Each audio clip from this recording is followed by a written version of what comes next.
రంగ కార్మికుల చిరకాల వాంఛగా మిగిలిపోయినది సంక్షేమ బోర్డు ఏర్పాటు చేయాలనేది. ఇవాళ తెలంగాణ రాష్ట్రంలో సుమారు 25 లక్షల మంది రవాణా రంగ కార్మికులు పనిచేస్తున్నారు.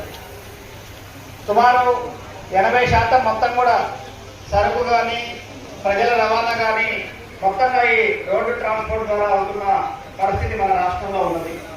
కానీ ఏదైనా ప్రమాదం జరిగినా ఆ కుటుంబాలు క్షణాల్లో ప్రాణాలు గాల్లో దీపాల్లాగా ఉంటున్న పరిస్థితి అయిపోయింది. రవాణా రంగ కార్మికులకి రోడ్డు ప్రమాదాలు కూడా పెరుగుతున్నాయి. కానీ కుటుంబాలకి ఏ విధమైన సహకారం కూడా అందుతున్న పరిస్థితి లేదు. మరి అదే కాదు, యాక్సిడెంట్లై చివరికి చావు బతుకుల మధ్యలో ఉన్న ఆర్థిక స్తోమత లేక అనేక అవస్థలు పడుతున్న కుటుంబాలు రవాణా రంగ కార్మికులు ఉన్నాయి. పిల్లల చదువుల విషయంలో కానీ ఏ విధమైన వెల్ఫేర్ సంబంధించిన స్కీమ్స్ కానీ ప్రభుత్వం నుంచి లేదు. అందుకే ఈ రాష్ట్ర మహాసభ సందర్భంగా మొత్తం తెలంగాణ రాష్ట్రంలో ఉన్న రవాణా రంగ కార్మికుల సంక్షేమం కోసం ఒక వెల్ఫేర్ బోర్డును ఏర్పాటు చేయాల్సిన అవసరం ఉన్నదనేది ఈ మహాసభ డిమాండ్ చేస్తా ఉన్నది. ఇవాళ రవాణా రంగ కార్మికులకి ఒక 5 లక్షల ప్రమాద బీమాని చేసినారు.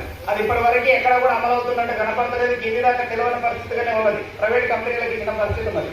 కానీ కనీసం 10 లక్షల ప్రమాద బీమాని ఈ రవాణా రంగ కార్మికులకు ఇచ్చి అది వెల్ఫేర్ బోర్డు ద్వారా సక్రమంగా అమలయ్యేటట్టుగా ఉండాలని చెప్పి ఈ మహాసభ సందర్భంగా డిమాండ్ చేస్తూ, అదే కాదు మన రవాణా రంగ కార్మికుల కోసం అనేక మంది అప్పుల పాలై కుటుంబాలు నడుస్తున్న పరిస్థితి. వెహికల్ తీసుకొని నడపాలన్న ఇబ్బంది, లోన్స్ కానీ అట్లాంటివి సహకారం అందే పద్ధతుల్లో సొంతంగా వెహికల్ తీసుకునే పరిస్థితిలో ప్రభుత్వమే లోన్ సపోర్ట్ చేసి వాళ్ళకి సహకరించేటట్టుగా ఈ వెల్ఫేర్ బోర్డు ఉండాలని చెప్పి, అంటే కార్మికుల సంక్షేమం కోసం వివిగిరి నేషనల్ ఇన్స్టిట్యూషన్ చేసిన సూచనలు కూడా అమలు చేయాలని చెప్పి మొత్తం రవాణా రంగ కార్మికుల సంక్షేమానికి ఉపయోగపడే పద్ధతిలో ఈ తెలంగాణ రాష్ట్రంలో వెల్ఫేర్ బోర్డు ఏర్పాటు చేయాలని చెప్పి మహాసభ ముందు మేము తీర్మానాన్ని ప్రవేశపెడతా ఉన్నాం. అధ్యక్షుడు దాని ఆమోదాన్ని పెట్టాల్సిందే కోరుతా ఉన్నాం. రుద్రకుమార్.